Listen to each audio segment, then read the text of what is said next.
Despite the fact that this year's NHL Draft will be full of uncertainty, two things we do know for sure heading in are the New Jersey Devils need to upgrade their goaltending situation, and the Nashville Predators are taking calls on Juuse Saros. So today we're going to ask the big question, is Barry Trotz about to dance with the devil? Hey everybody, welcome into Clearing the Benches, your one-stop shop for daily fresh hockey content. If you go ahead and hit your subscribe button right now, every single day we'll bring you in a new hockey video to enjoy. Well, halfway through the season last year, I had written the Preds off, and then they put the pedal to the metal with a very impressive second half. They got in the playoffs, and then for a minute there, it looked like they were going to make some noise. When we look at who's running the show there, it is General Manager Barry Trotz. Everybody knows him. Everybody loves him. He coached the Preds forever.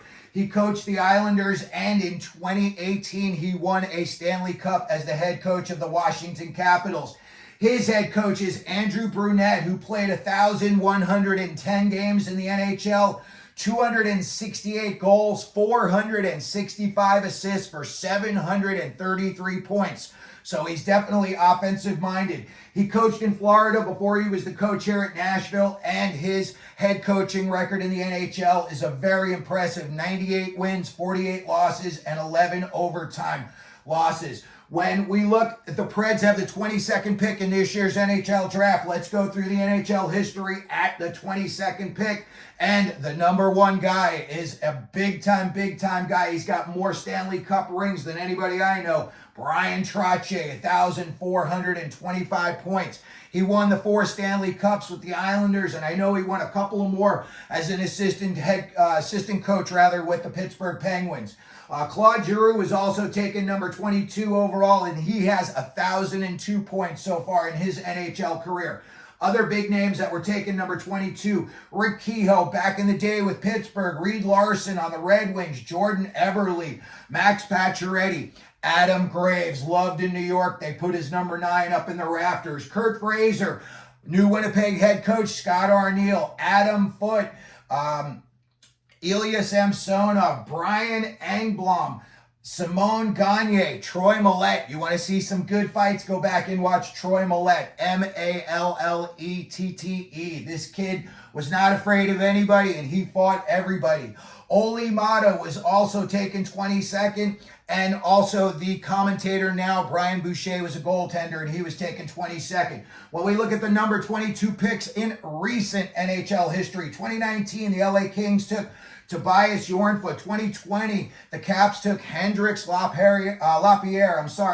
2021, Edmonton took Xavier Bourgault. 2022, Nathan Gauthier went to the Ducks. And last year, Oliver Bonk went to the Philadelphia Flyers in what I think is a steal. When we look at the recent Preds number ones, 2019, they took Phyllis Tomasino. 2020, they took the goaltender, Yaroslav Askarov. 2021, Fedor Svechkov. And they also got Zachary Leroux in the first round of that draft. 2022, they got Joaquin Kamel. 2023, they got 2 guys. They got Matthew Wood and they got Tanner Mollendijk, the defenseman out of Saskatoon. He played for the Blades. When we look at the Preds roster, it's pretty well balanced out, forwards and defensemen. Forwards, Philip Forsberg's making $8.5 million all the way through 2029-30. Ryan O'Reilly's locked up for 3 more years at $4.5 million. Thomas Novak is 3 more years at $3.5 million. Gus Nyquist, they've got him this year for $3.1 million. Colton Sissons, 2 years, $2.8 million. Cody Glass this year, $2.5 million. Cole Smith, 2 more years at $1 million. Then you've got Michael McCarron at $900,000 for 2 more years. And he plays a big role on this team, so I know they're happy to have him on their roster. And also Mark Jankowski's making $800,000, and they've got him for this year. Luke Evangelista's got 1 year left on his ELC at $797,000.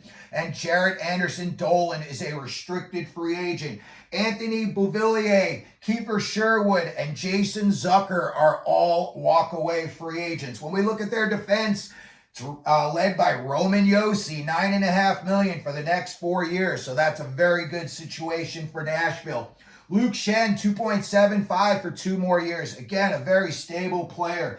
Dante Fabro, $2.5 million for this year. And then they've got Jeremy Lauzon, $2 million for 2 more years. And then you've got 2 guys that are UFAs in Tyson Barrie and Alex Carrier. Well, we look at what's going on between the pipes. Here's where it starts to get interesting. They've got Juuse Saros this year at $5 million. That is the deal of the century. And then their backup, Kevin Lankinen, is currently a UFA. So Barry Trotz has got a busy summer ahead of him.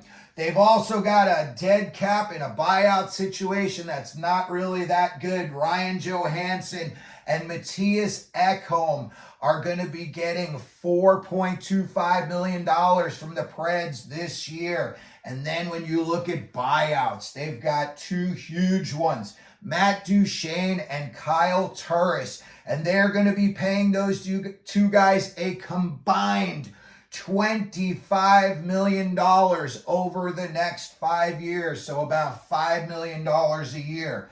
When we look at what we think the Preds could do at their draft, and Barry Trotz is going to have like 25 phones in front of him. He's going to be like Al the Octopus. He's going to need 8 arms to take all the calls. Everybody that was in the playoffs that fell short because they don't have a goaltender that could do the job, or the job they thought they could do, is going to be calling Barry Trotz, and they're going to be kicking the tires on Juuse Saros. Somebody may go big and try to call about Askarov. But when I look at what I think they're going to do, the New Jersey Devils are desperate to upgrade their goaltender.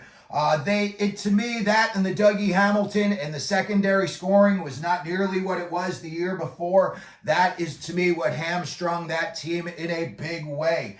I think right now, if I'm Barry Trotz, you already got the 22nd pick, and you call up Tommy Fitzgerald down in Jersey, and you say, hey, Tommy, we're thinking about moving on from Saros. Would you be interested? He's going to take the phone off speaker. He's going to pick it up right away, and he's going to say, what do you want for him? And I'm thinking they're going to say it's going to be the number 10 pick, and then you're looking at probably a pretty good prospect or even a player off of their current roster. I don't think it is just going to be for the number 10 pick. As sweet as that sounds, I think Juuse Saros, if he wins the Devs a cup, is it just worth the 10th pick? I don't think so. I think it's going to be something that the asking price is going to definitely include a player or a big name prospect.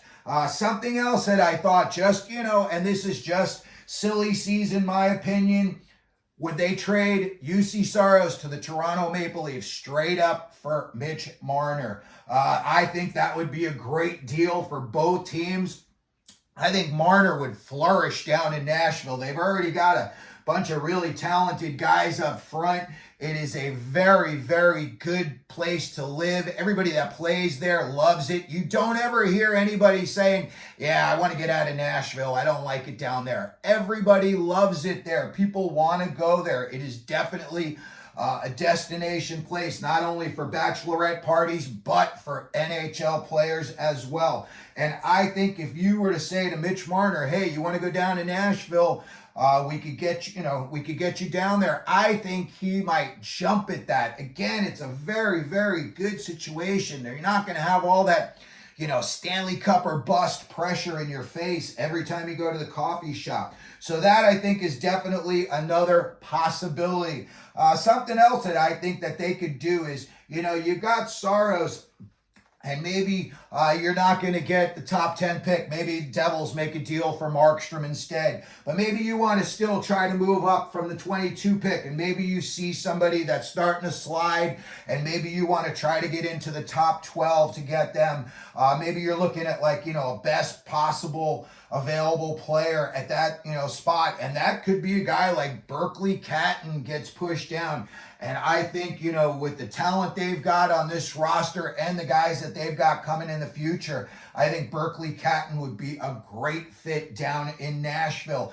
They could also look at taking a defenseman, if they wanted to move up a little bit. Again, there's so much uncertainty after the Macklin-Celebrini pick. Starting at number 2, it's just a giant question mark all the way down the list. So when I look at other options that Nashville might, decide on, maybe they just want to keep the pick. Maybe a guy like Trevor Connolly falls to them.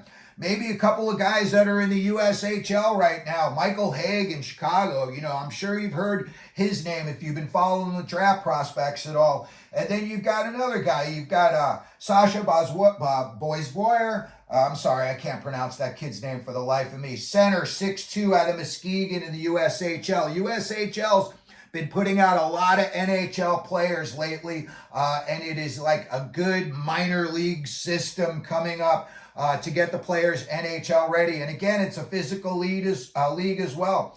There might be another guy. Beckett Seneca could drop all the way down if you're, at 22.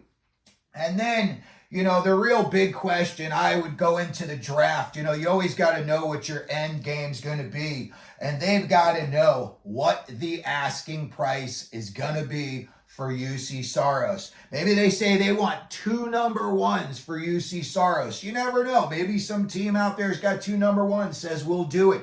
We want to win the cup and we want to win it this year. That's something they're definitely going to have to figure out before they head to the draft, and even in the weeks leading up. We're only 3 weeks out, less than 3 weeks out. So they're going to have to really make up their mind in a hurry. So that's a look at it. The Nashville Predators for today. They have the number 22 pick in this year's draft, but I honestly think they're going to make a big-time deal either leading up to or at the draft. Let me know what you think down in the comment section. Let me know what you think the asking price is going to be for Saros. Let me know what team you think, maybe your favorite team needs a goaltender and you think they should trade for Saros. Put it down in the comment section. If you could, please like the video. If you could share the video. And as we always do here at Clearing the Benches, let them know you're out there.